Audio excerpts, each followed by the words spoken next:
Hello everyone, आज हम WCS यानी कि वर्कशॉप कैलकुलेशन एंड साइंस का मॉड्यूल 3 करेंगे। लास्ट वीडियो में हमने मॉड्यूल 1 एंड 2 कंप्लीट कर लिया था। क्वेश्चन नंबर 33 तक, आज 34 से स्टार्ट करेंगे, तो स्टार्ट करते हैं।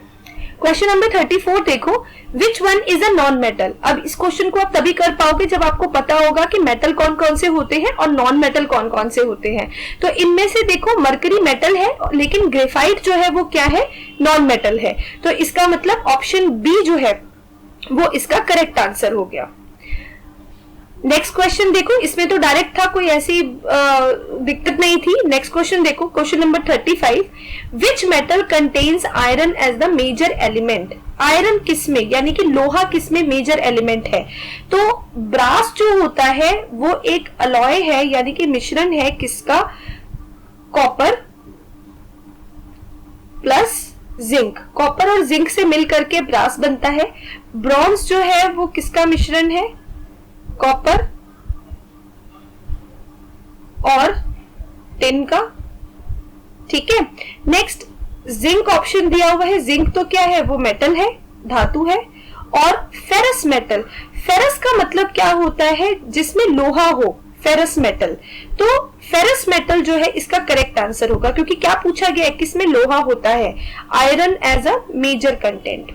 ठीक है, नेक्स्ट क्वेश्चन देखो, What is the name of metal which do not contain iron? अभी हमने किया फेरस मेटल में तो आयरन होता ही है। नॉन फेरस एटम, ऑब्वियसली देखो, जैसे फेरस मेटल्स में आयरन एक मेजर एलिमेंट होगा, लोहा एक मेजर एलिमेंट होगा, तो नॉन फेरस में लोहा नहीं होगा। तो इसका आंसर क्या हो जाएगा, इसका आंसर हो जाएगा बी यानी कि नॉन फेरस मेटल्स। ठीक है, नेक्स्ट देखते हैं, Which one of the following properties is the mechanical property of the metal? देखो, मैकेनिकल प्रॉपर्टी का क्या मतलब है, वो फिजिकल प्रॉपर्टीज जो किसी भी मटेरियल की होती है जो सामने आती है जब उस पर किसी तरीके का फोर्स लगाया जाए। जैसे हार्डनेस है, इलास्टिसिटी है, फ्यूजिबिलिटी क्या होता है। देखो इसमें 4 ऑप्शन है, फ्यूजिबिलिटी, डक्टिलिटी, कोरोजन, स्ट्रक्चर। फ्यूजिबिलिटी क्या होता है कि कितनी आसानी से वो मटेरियल दूसरे मटेरियल के साथ फ्यूज हो सकता है, मेल्ट होकर के, उसे हम क्या बोलते हैं, फ्यूजिबिलिटी बोलते हैं। डक्टिलिटी का क्या मतलब होता है कि कितनी आसानी से वो मेटल जो है उसको हम तार में यानी कि वायर में कन्वर्ट कर सकते हैं, उसको हम डक्टिलिटी बोलते हैं। कोरोजन यानी कि वो ऑक्सीडाइज हो जाता है मेटल, उसको हम कोरोजन बोलते हैं। और स्ट्रक्चर की, उसका स्ट्रक्चर कैसा है। तो इसमें मैकेनिकल प्रॉपर्टी कौन सी हुई मेटल की, मैकेनिकल प्रॉपर्टी होगी इसकी डक्टिलिटी। डक्टिलिटी क्योंकि फोर्स लगाने से वो वायर में कन्वर्ट हो रहा है, तो इसका आंसर क्या होगा, डक्टिलिटी। ठीक है, आगे चलते हैं। 38 question, which is a brittle metal.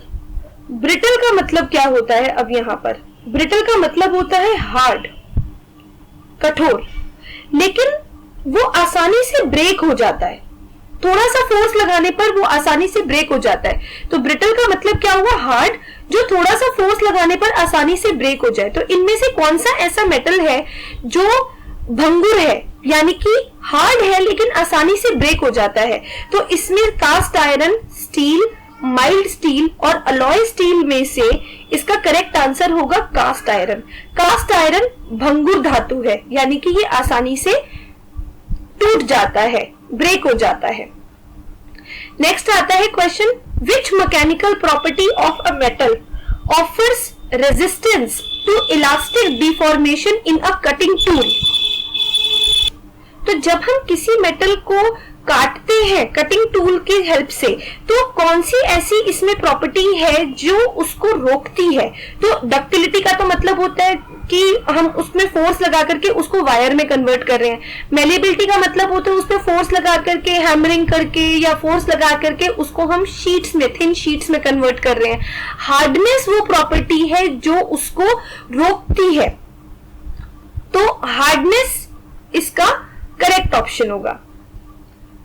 ठीक है, आगे चलते हैं।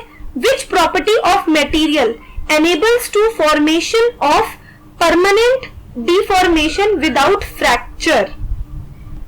तो इलास्टिसिटी के बारे में ऑलरेडी हमें पता ही है, कितना लचीलापन है उसके अंदर। प्लास्टिसिटी का मतलब क्या होता है? क्वालिटी। प्लास्टिसिटी की अगर हम बात करें तो इसका मतलब होता है quality of being easily shaped, यानी कि आसानी से हम उसको किसी भी शेप में कन्वर्ट कर सकते हैं।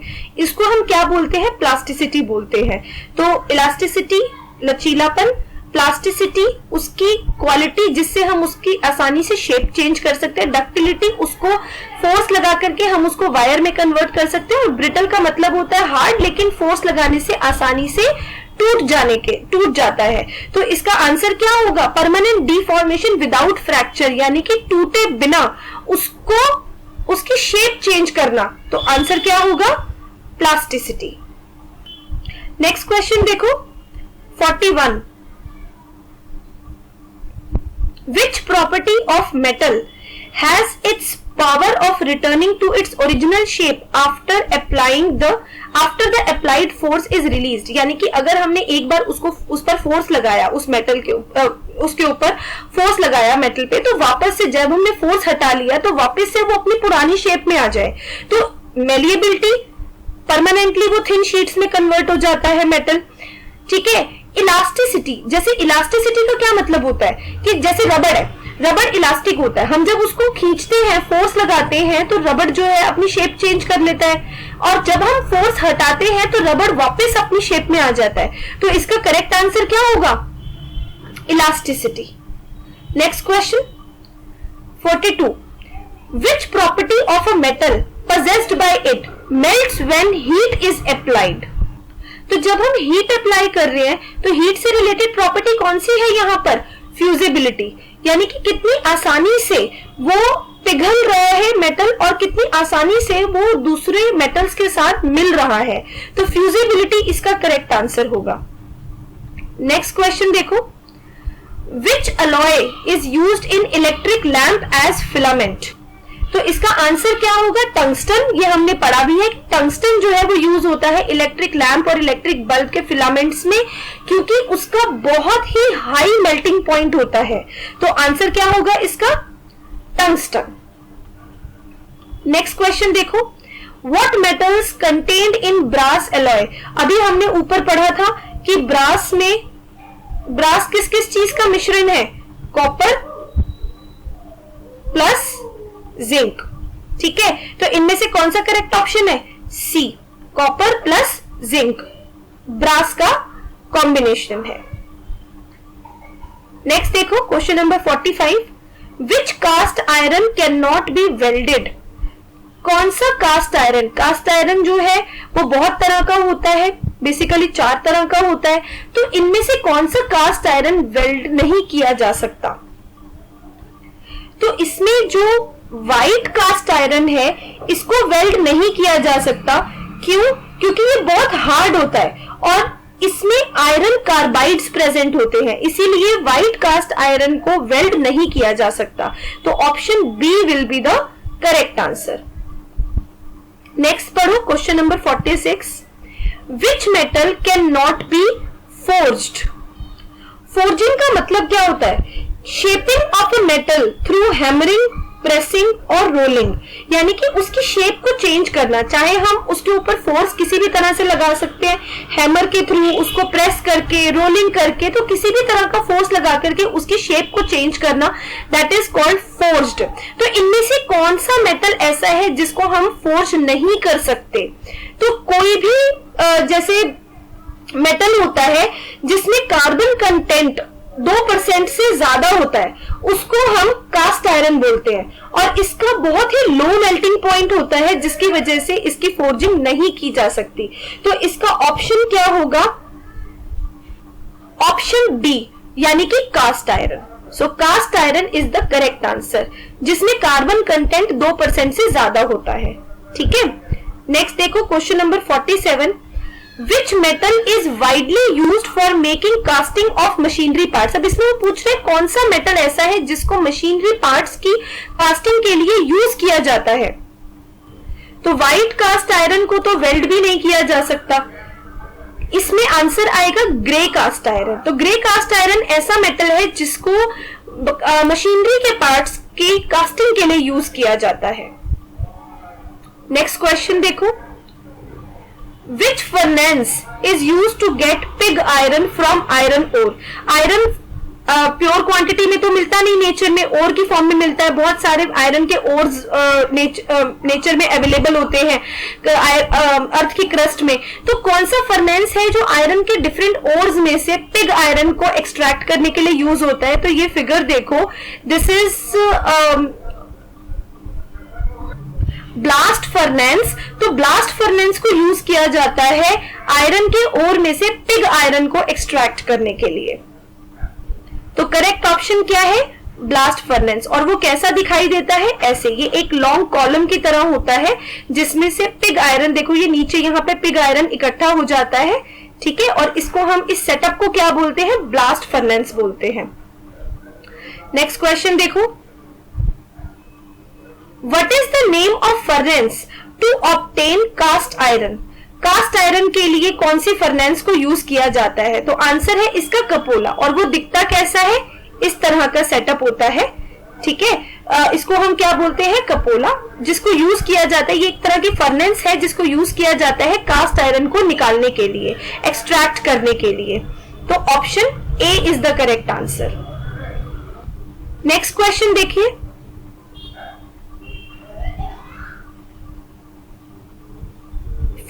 Question number 50, what is the other name of low carbon steel. Low carbon steel कौन सा? उस लो कार्बन स्टील का दूसरा नाम क्या है? तो लो कार्बन स्टील को हम माइल्ड स्टील भी बोलते हैं। लो कार्बन स्टील को माइल्ड स्टील भी बोलते हैं, माइल्ड स्टील भी बोलते हैं। और इसमें जो कार्बन कंटेंट होता है ना, वो कितना होता है? 0.15% से लेकर के 0.25% तक, ठीक है। जो मीडियम कार्बन स्टील होता है, जिसमें हम कहते हैं कि कार्बन की क्वांटिटी मीडियम है, मीडियम कार्बन स्टील जो होता है उसमें कार्बन कंटेंट कितना होता है? 0.25% से लेकर के 0.5% तक, ठीक है। तो इसमें पूछा गया है कि लो कार्बन स्टील का दूसरा नाम क्या है? तो लो कार्बन स्टील का दूसरा नाम क्या होता है? माइल्ड स्टील भी बोलते हैं लो कार्बन स्टील को, जिसमें कार्बन कंटेंट 0.15% से 0.25% के बीच में होता है। नेक्स्ट क्वेश्चन देखो, question number 51, what is the carbon percentage in medium carbon steel. अभी मैंने बताया मीडियम कार्बन स्टील की कार्बन परसेंटेज कितनी होती है? 0.25% टू 0.5%। तो इसमें ऑप्शन सी करेक्ट आंसर होगा।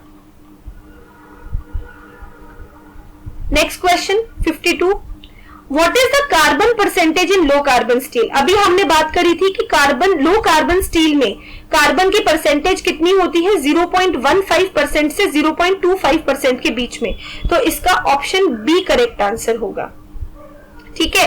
एक हाई कार्बन स्टील भी होता है जो नेक्स्ट क्वेश्चन में पूछा ही गया है आपसे कि what is the carbon percentage in high carbon steel. तो तीन तरह के होते हैं, एक लो कार्बन स्टील, एक मीडियम कार्बन स्टील और एक हाई कार्बन स्टील होता है। तो हाई कार्बन स्टील की परसेंटेज कितनी होती है? 0.5%, 0.5% से 1.50% तक। तो ऑप्शन डी इसका करेक्ट आंसर होगा। नेक्स्ट क्वेश्चन है, what is ore of aluminium. अब एल्यूमिनियम के नेचुरली अकरिंग ओर कौन सा होता है? देखो हेमेटाइट जो है, ये जो हेमेटाइट है ये होता है ओर ऑफ आयरन, ठीक है, इसमें आयरन पाया जाता है। मेलेटाइट जो होता है ये होता है ore of copper.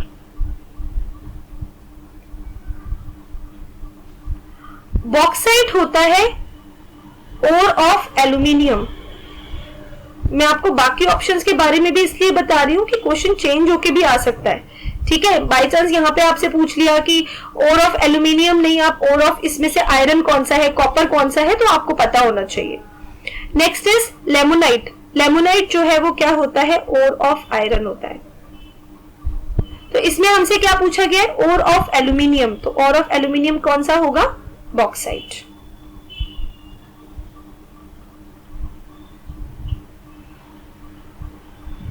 Next question, which property of a metal enables it by which it can be drawn out into wires under tension without rupture, यानी कि टूटे बिना मेटल की कौन सी ऐसी प्रॉपर्टी है जो उसको वायर्स में कन्वर्ट करती है, तार बनाने में हेल्प करती है।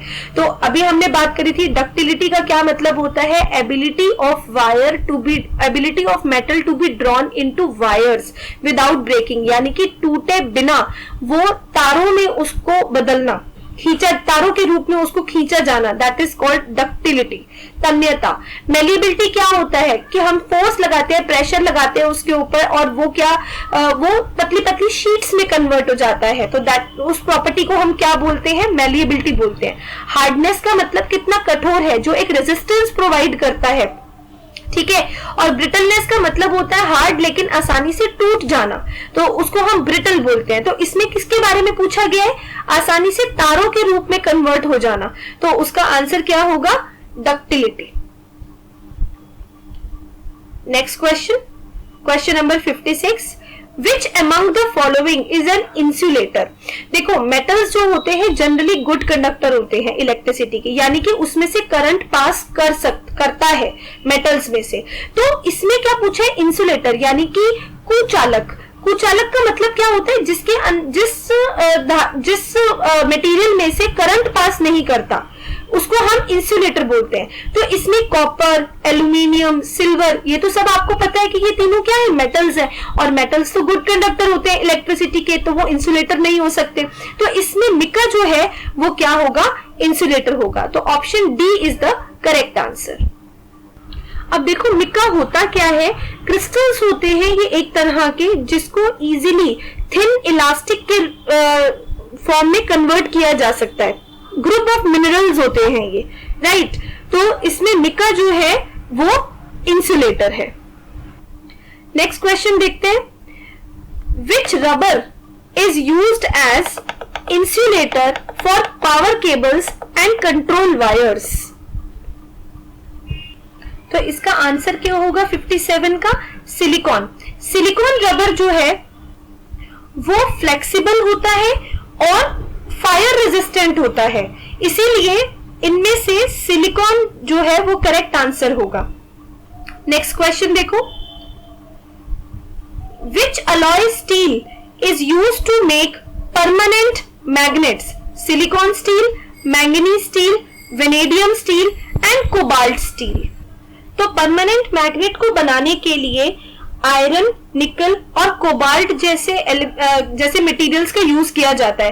तो इसमें इनमें से कौन सा अवेलेबल है, ऑप्शन में कौन सा है, कोबाल्ट। तो option D will be the correct answer, cobalt steel. Cobalt steel को यूज किया जाता है परमानेंट मैग्नेट बनाने के लिए। नेक्स्ट देखो 59th question, which insulator is used in overhead lines? अब देखो इस पिक्चर में देखो, ओवरहेड लाइंस जो है इसमें ये जो मटेरियल यूज होता है वो कौन सा होता है, पोर्सिलेन बोलते हैं उसको, पोर्सिलेन मटेरियल यूज होता है ओवरहेड लाइंस में, क्योंकि अगर कोई ब्रेकेज हो जाती है इंसुलेटर की, ताकि वायर जो है वो गिर के, जो वायर है हाई पावर लाइंस है ये, तो वायर टूट करके नीचे ना गिर जाए, तो उसके लिए हम कौन सा मटेरियल इसमें यूज किया जाता है, पोर्सिलेन का मटेरियल यूज किया जाता है, ठीक है। नेक्स्ट क्वेश्चन देखो, which insulating material is used for making switches? Porcelain, PVC, bakelite या ebonite?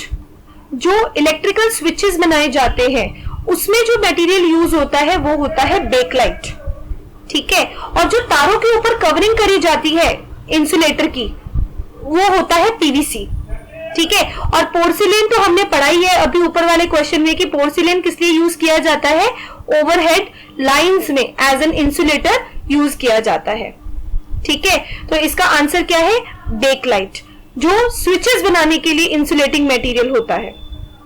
Next question, what is the name of the property of an insulation that should break down और puncture on application of high voltage? तो इसका क्या मतलब हुआ कि इसका answer क्या होगा, dielectric strength.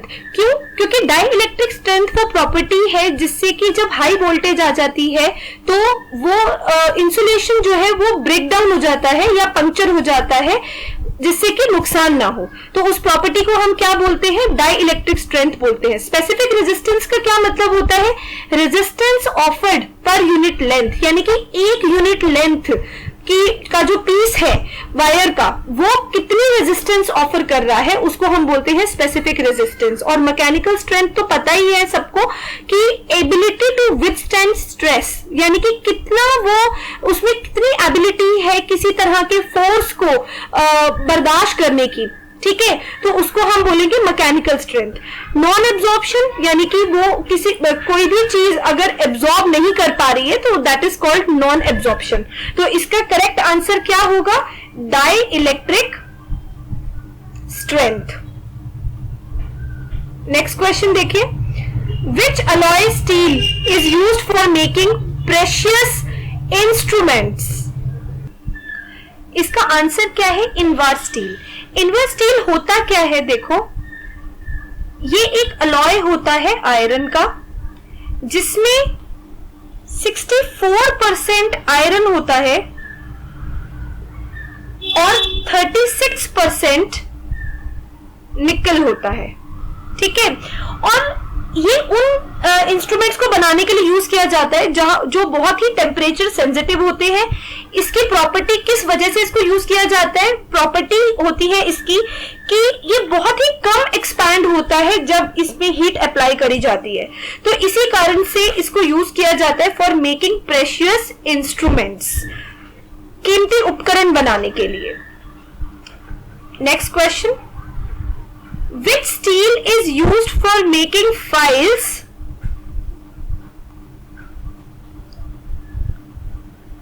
and cold chisel। इसका आंसर होगा हाई कार्बन स्टील। क्यों हाई कार्बन स्टील को यूज किया जाता है, बेसिकली ये जो हम बात कर रहे हैं जिन मटेरियल की, हाई कार्बन स्टील को यूज किया जाता है फाइल्स एंड कोल्ड चीजल बनाने के लिए, यानी कि कटिंग टूल्स बनाने के लिए जिनकी शार्प एज को रिटेन करना होता है। क्योंकि ये जो हाई कार्बन स्टील होता है ये बहुत ही हार्ड होता है और due to its resistance to wear ये टूटता नहीं है आसानी से, बहुत हार्ड होता है, इसीलिए हाई कार्बन स्टील का यूज किया जाता है कटिंग टूल्स को बनाने के लिए। तो ये भी क्या है, कटिंग टूल्स है, ठीक है, with sharp edge. So high carbon steel is used. I hope आप लोगों को समझ आ गया होगा। हम आगे का मॉड्यूल कंटिन्यू करेंगे नेक्स्ट वीडियो में। Thank you.